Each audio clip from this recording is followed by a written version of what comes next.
En esta lección vamos a trabajar con el movimiento rotacional desde el punto de vista del teorema de energía y trabajo. Recordemos que el teorema de energía y trabajo en su forma modificada decía que el trabajo hecho por las fuerzas no conservadoras era igual al cambio en energía mecánica. El trabajo, recuerden, se calculaba multiplicando la fuerza por el desplazamiento por el coseno del ángulo entre la fuerza y el desplazamiento. Ahora tendríamos que calcular también el trabajo rotacional, que sería el torque por el desplazamiento angular. En nuestros ejercicios, típicamente el torque y el desplazamiento angular van a apuntar en la misma dirección, por lo tanto el coseno del ángulo es el coseno de 0, que es 1. Recordemos que la energía mecánica era la suma de la energía potencial más la energía cinética, donde la energía potencial era la energía asociada a las fuerzas conservadoras. Habíamos visto, por ejemplo, energía potencial asociada a la fuerza gravitacional, al peso, energía potencial asociada a un resorte, la energía elástica, por mencionar un par. La energía cinética, por su parte, era la mitad del cuadrado de la velocidad multiplicado por la masa. Pero como en nuestros problemas ahora vamos a tener movimiento rotacional, habría que añadir también la energía cinética debido a la rotación. Y la energía cinética debido a la rotación es igual a la fórmula que teníamos antes, pero utilizando los equivalentes rotacionales, es decir, la mitad de la masa rotacional, que es el momento de inercia, por la velocidad angular al cuadrado. Bueno, con esto aclarado, podemos ahora pasar a hacer un ejercicio simple para ilustrar cómo se procede con el análisis del movimiento rotacional desde el punto de vista energético. Vamos a calcular la velocidad que alcanza una esfera sólida de masa m y radio r si cae por un plano inclinado a un ángulo z, una altura vertical h. Vamos a suponer que la esfera parte de reposo y rueda plano abajo sin resbalar. Bueno, dibujemos nuestro plano inclinado con el ángulo z y la altura h, que es lo que va a caer nuestra esfera. La esfera tiene masa m y radio r. Ese es nuestro sistema. Esa esfera va a comenzar a girar en la dirección indicada y en la medida en que empieza a girar, el centro de la esfera va a comenzar a trasladarse. Fíjense que a diferencia del ejercicio que hicimos en la lección anterior, que es la máquina de Atwood, donde el movimiento rotacional y el movimiento traslacional ocurrían en cuerpos distintos, aquí la rotación y la traslación ocurren en el mismo objeto. Es decir, nosotros podemos considerar el movimiento de esta esfera que cae plano abajo como el movimiento sobrepuesto o combinado de dos movimientos. Un movimiento del centro de masa a lo largo del plano y un movimiento de rotación de la esfera alrededor del centro de masa. Fíjense que en nuestro ejercicio suponemos que la rueda cae sin resbalar. Esto es importante por dos razones. Primero, si la esfera cae sin resbalar, la rotación determina la traslación, es decir, el objeto se traslada porque rueda o porque rota.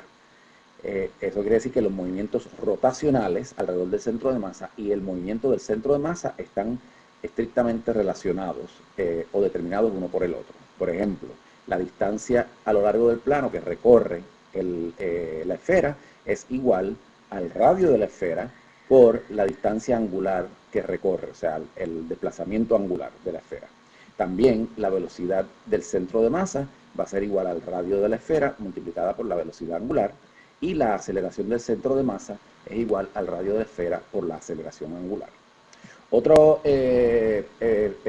situación importante que se da por el hecho de que la rueda o la esfera cae sin resbalar es que lo que aplica es la fricción estática.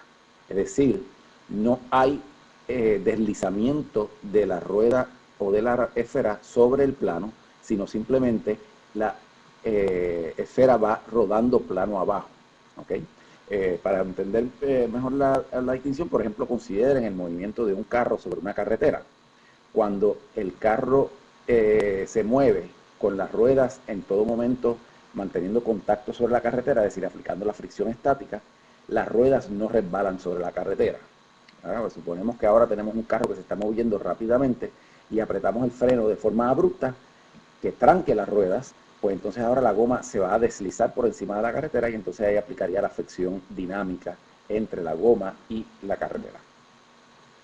Bueno, nosotros podríamos atacar este ejercicio haciendo lo que hacíamos antes, ¿verdad? Un diagrama de cuerpo libre, ponemos las fuerzas que actúan sobre la esfera, el peso que actúa en el centro de la esfera, la fuerza normal que produce el plano sobre la esfera, que actúa en el punto de contacto, y la fuerza de fricción que también actúa en el punto de contacto. Así que ese sería nuestro diagrama de cuerpo libre. Para esto pues tendríamos que ver que la aceleración del centro de masa es plano abajo, en la dirección indicada, y la aceleración angular es alrededor de la manecilla alrededor, es decir, alrededor del centro de masa, que va a ser el punto de pivote a favor de la manecilla. Así que ese sería nuestro eje positivo para el movimiento de rotación, y el eje plano abajo sería el eje positivo para el movimiento de traslación. En este ejercicio no vamos a trabajar con el análisis dinámico de esta forma. Fíjense que la aceleración del centro de masa y la aceleración angular están relacionadas. Eso nos eliminaría una de las variables. Este análisis no lo vamos a hacer de la forma que lo hicimos antes. Podríamos hacerlo y lo podríamos sugerir como un ejercicio, hacer el análisis dinámico tal como se hizo en la lección anterior. Aquí lo vamos a trabajar desde el punto de vista de relaciones energéticas, es decir, del teorema de energía y trabajo. Recuerden que el teorema de energía y trabajo nos dice que el trabajo hecho por las fuerzas no conservadoras es el cambio en energía mecánica. Como estamos hablando de las fuerzas no conservadoras, eso automáticamente descarta el trabajo hecho por el peso, porque eso ya está incluido en la energía mecánica o en la energía potencial gravitacional. La normal no hace trabajo, en este caso como se trata de fricción estática y no hay deslizamiento de la esfera sobre la superficie, tampoco hay trabajo hecho por la fricción, por lo tanto la energía mecánica no cambia, es decir, se conserva. Eso quiere decir que en la parte de arriba del sistema, o sea, cuando la esfera está en la parte alta, la energía mecánica es igual a la energía mecánica en la parte de abajo del sistema. En la parte de arriba lo que tenemos es energía potencial gravitacional, porque partimos de reposo, y en la parte de abajo, donde ya la energía potencial es cero, pues toda la energía se convierte en energía cinética. Recuerden que aquí tenemos que incluir dos términos en la energía cinética: la cinética de traslación del centro de masa y la cinética de rotación alrededor del centro de masa. Bueno, esa última ecuación, que la energía potencial en la parte de arriba es igual a la energía cinética en la parte de abajo, va a ser nuestra ecuación para para realizar el análisis del sistema. Esta ecuación se convierte en la ecuación que se demuestra. La energía potencial arriba es la masa por G, por la altura, y la energía cinética abajo tiene dos términos: el término traslacional, mv cuadrado sobre 2, y el término rotacional, I por omega cuadrado sobre 2. Y al igual que para el movimiento, el análisis dinámico, en este caso tenemos que la velocidad angular y la velocidad del centro de masa están relacionadas, de nuevo porque la rueda o la esfera no resbala. Y esta ecuación la podemos sustituir por omega y tener una ecuación donde nuestra única desconocida sea la velocidad del centro de masa. Si hacemos esto, tenemos la ecuación que se muestra: mgh igual a mv cuadrado sobre 2 más i por b cuadrado sobre r, perdón, por b sobre r al cuadrado sobre 2. Y tenemos finalmente nuestra ecuación final que se muestra. Fíjense que en esta ecuación tenemos un término que es el momento de inercia de la esfera. Bueno, para la esfera, la ecuación que tenemos para el momento de inercia alrededor del centro de masa es que su momento de inercia es 2/5 mr cuadrado o 2mr cuadrado sobre 5. Sustituyendo ese valor por i, tenemos la ecuación que se muestra: mgh igual a mv cuadrado sobre 2 más 2/5 mr cuadrado v cuadrado sobre 2r cuadrado. Fíjense que el radio de la esfera se cancela, así que no depende si la esfera es grande o es pequeña. Los dos también se cancelan. Y finalmente tenemos la ecuación que nos dice que mgh es igual a mv cuadrado sobre 2 más mv cuadrado sobre 5. Sacando denominador común 10 y sumando, tenemos que mgh es 7mv cuadrado sobre 10. Y las masas se cancelan y podemos despejar por v del centro de masa.